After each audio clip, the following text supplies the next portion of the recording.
This is OMS Voices, an Amos podcast. I'm Bill Klaproth, and with me is Dr. Rania Habib, who is here to discuss a parent's guide to navigating cleft lip and or cleft palate. Dr. Habib, thank you so much for being here. I am delighted to be here. This is one of my favorite topics to talk about. Well, then you are at the right place. Absolutely. So thank you again. We appreciate it. So how is a child first diagnosed with cleft lip or cleft palate, and how does a parent navigate this process? First of all, I always like to reassure patients because it's a very startling diagnosis. So we will often see a cleft lip or cleft palate discovered during the prenatal ultrasound. It's interesting to note that the cleft lip is often more easy to diagnose than the cleft palate just because of the location. So obviously the lip is right in front. The palate can be obscured depending on how the child is actually situated within the womb. And if an anomaly is identified, the OB/GYN will then typically refer that parent to an oral and maxillofacial surgeon, OMS, who's specifically trained in cleft and craniofacial procedures. I also like to reassure patients that when you get this diagnosis, we have to understand that 70% of those kids are non-syndromic. So that means that the majority of these kids are healthy, and they will likely not have additional health problems that are going to complicate their life. So Dr. Habib, as you said, this is usually discovered through an ultrasound. So then the parents are referred to you. Can you give us more details about what to expect at the initial appointment with the OMS? So we call that appointment the prenatal visit. And the surgeon's primary goal during that visit is to provide the parents with extensive information about cleft lip and cleft palate. We aim to ensure that they understand the potential surgical path that their child may undergo. This typically involves explaining the number of surgeries, the recovery process after those surgeries, potential complications, and any other details that are related to the surgical correction of cleft lip or palate. So then at this prenatal visit that you just mentioned, can you give us more details about what is discussed and what a parent can expect? Absolutely. We like to show parents models. This will show them likely what the cleft lip or palate may look like and the expected results post-surgery. We also like to give them an outline of the expected surgical timeline that they will be provided so they can visually see those different time points. We also may introduce the parents at that time to the cleft and craniofacial team, and other teams may wait until the baby is born to bring them into the cleft and craniofacial team. And that team is comprised of cleft and craniofacial surgeons, speech therapists, orthodontists, audiologists, and other relevant professionals that will aim to provide a comprehensive, multidisciplinary plan of care for the child and for the parent as well. So you just mentioned surgical timelines are discussed. What are the general surgical timelines a parent can expect? So if the child is diagnosed with cleft lip, we aim to do that surgery when they are typically somewhere between 3 to 6 months of age. And our goal during that time is to ensure that the baby can feed well. So we want to preserve that sphincter of the lip, so now the baby can latch onto the bottle or the breast and get milk efficiently. And we wait for that time frame because we want to make sure the baby is healthy enough to undergo anesthesia. If the child has cleft palate, surgery is generally performed between 6 months of age to a year. And our goal during that surgery is to do it before the child is going to form speech so that they have a working palate so that speech is easier for them. If they have an alveolar cleft, which pertains to a cleft in the ridge of the mouth that holds the teeth, it's typically in the upper jaw or the maxilla. Surgery for this is done when the child is between 5 to 7 years old, sometimes even as late as 6 to 8. Depends on the preference of the surgery center and factors as when the teeth are coming into the mouth. So if it's a palate, you wait longer to surgically repair it, is that correct? Yes. So one of the negative effects of closing the cleft palate is potentially restricting the growth of the upper jaw. And so research has shown that if we wait and delay that surgery till the child's a little bit older, not only do they have more robust tissue for the actual surgical procedure to reorient it in the correct direction, they have more robust muscle to reform the muscular sling, but they also have less chance of that maxillary restriction. to repair the lip ahead of time and then wait to repair the palate? So you can do the lip ahead of time. Yes. So if a child has a cleft lip and palate, that's part of that surgical time frame that we're telling them. They will require a separate procedure for the lip and a second surgery a few months later for the palate.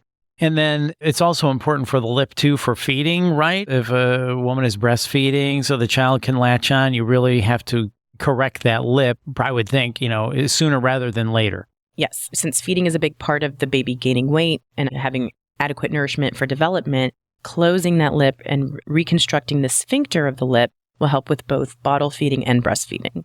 I would imagine this is really apprehensive for a parent when they come to see you. I'm sure they're like, oh my God, my child's got a cleft lip and potentially a cleft palate. I bet you that raises a lot of anxiety. How do you address apprehension a parent may feel about cleft lip and palate and about surgery, especially concerning pain management with a child that's 6 months old? It's completely normal for the parent to feel apprehensive. We want to make sure that the parent understands that. Those feelings are normal, and we are there to help guide them throughout the procedure. Parents can take comfort that their infant's pain management is a top priority, and all the steps that we take to ensure their comfort and safety both before, after, and during the surgery. We generally employ a comprehensive approach to pain management to address pain from multiple angles.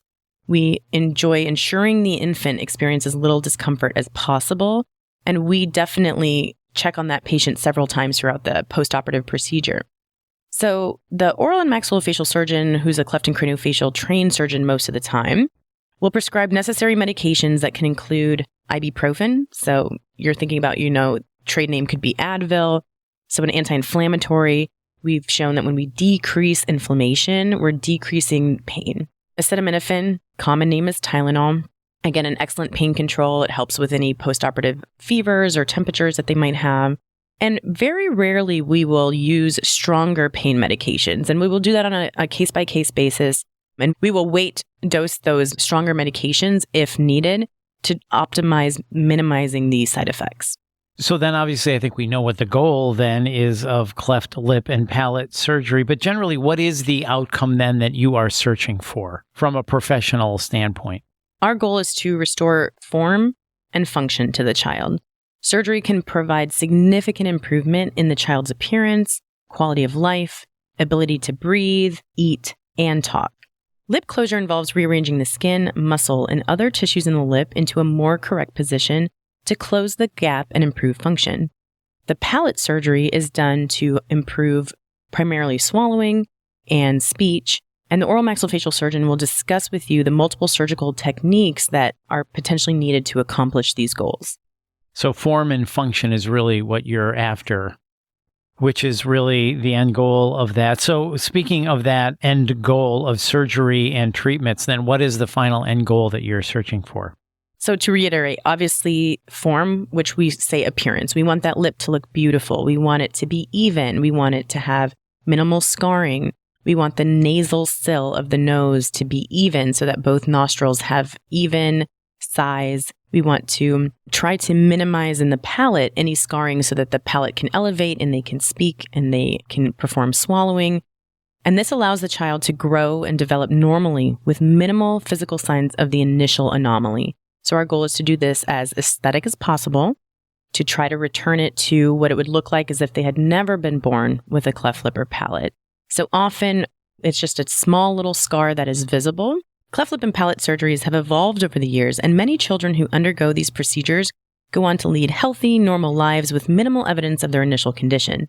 The key is early intervention and the expertise of a dedicated craniofacial surgeon that is working as part of a multidisciplinary cleft and craniofacial team. I think that's really important to mention. And at that prenatal visit, going back, once you tell them, we can repair this, we can fix this, and this child most likely will lead a normal, healthy life like you just said, I bet that really does give them comfort and address their fears. Is that right? That's what we're hoping. And so we are alongside the parents and the family the entire time.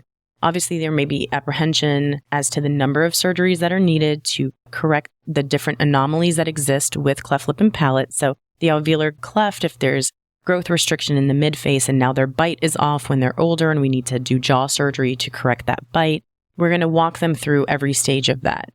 Working with the multidisciplinary team, we're also going to try to attach any other surgeries that they need from other surgeons, let's say pediatric ENT or neurosurgery, to those same procedures to minimize the amount of time that the child is undergoing anesthesia.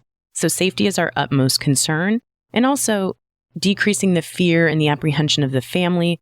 We don't want to keep that child out of school. We don't want the families to have to take time off from work. So we really try to optimize all of those outcomes with the surgical intervention to ensure that the family is having the best possible experience, because we know it's extremely stressful. Yeah, that is for sure. And like you said, you want to return the child back to normal as soon as possible, especially this is more than just a physical aspect. There's the psychological aspect to it too. If you've got the look of it, and it could affect speech, so it could affect socializing of the child as well. So there's a lot of stuff wrapped up into this. So it's really important that these things get taken care of right away and through a qualified OMS. Dr. Habib, this has been great talking to you about this. As we wrap up, anything else you'd like to add? When we were talking about time frame, we did miss a few of the surgeries, so I'd like to reiterate that. So we talked about cleft lip, cleft palate, and we talked about the alveolar bone graft. So the alveolar bone graft is the cleft that is existing in the upper jaw, and we time that based on eruption of teeth and the age of the child. We also may see that they need jaw corrective surgery, which is known as orthognathic surgery. And that surgery is aimed to correct the conditions of the jaw and the face, make sure the teeth come together well so they can articulate well, but that they can actually chew. And that's usually performed during the teenage years after the child is finished growing. Then we want to address the nose and the lip. So this is the rhinoplasty, which is the nose job, and the lip revisions, which may be scar revisions or maybe tweaking little anomalies in the lip that don't quite look even. These surgeries are done to refine the nose and the lip and are typically done alongside the orthognathic surgery. But some surgeons may also wait until the bony work is all completed, and they do these as the finishing touch surgeries. Let's say a child is being bullied or they're not happy with their scar in maybe the childhood years. We may opt to do the lip revision early to try to minimize that type of teasing. And the purpose is, again, both cosmetic and functional, aiming to give the child the best possible appearance and restoration of form and function. Yeah, so there could be a series of follow-ups and potential surgeries following the initial cleft lip and or palate repair. And it sounds like generally there is. There is. And we'll definitely talk about that in that prenatal visit and with that first cleft team visit, and they will get an outline of all these surgeries and what to expect. We do find that anticipatory care really helps ease the anxiety of the parents because now they understand what to expect.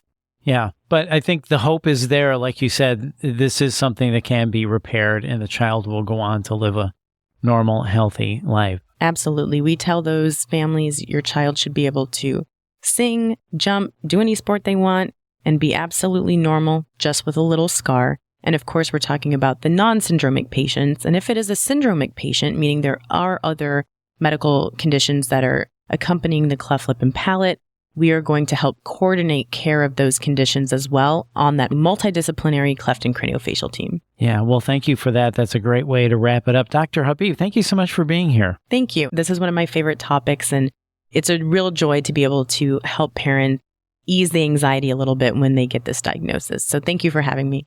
Yeah, you bet. Absolutely. Once again, that is Dr. Rania Habib. And for more information in the full podcast library, please visit myoms.org.